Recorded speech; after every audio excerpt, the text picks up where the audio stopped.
The European Union and the United Nations have also raised concerns over the pre- and post-poll violence, detentions and killings in Uganda.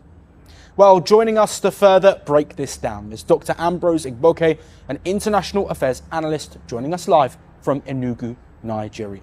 Ambrose, welcome to First Post Africa. Thank you, Joshua, and congratulations on your brand new studio. It looks very beautiful.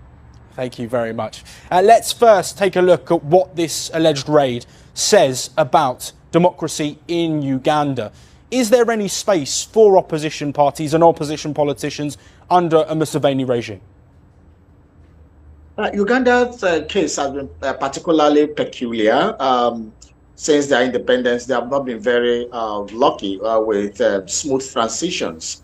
We remember the days of Idi Amin Dada, and we remember how Uganda was then. It was not fully a democratic entity. Museveni has refused to give up power for many years, perpetuating himself as almost a life president, to changing the constitutions, manipulating the electoral process just to remain in power. This is typical of many of African countries. We take example of Cameroon, Paul Biya. We take example of Zaire in the days of Mobutu Sese Seko. We take the days of Zimbabwe during the days of Robert Mugabe.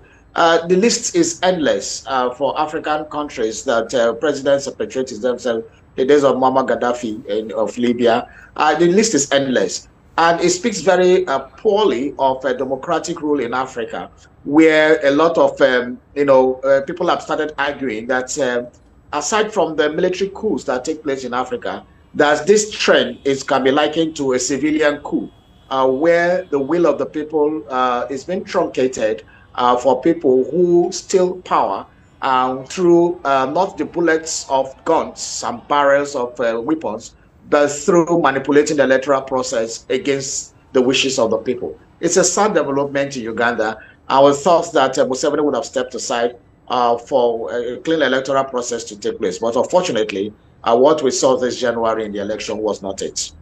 And Ambrose, looking at allegations of this raid, how do you think Ugandans may react? Could there be further protests from opposition supporters, or could it lead potentially to further crackdowns?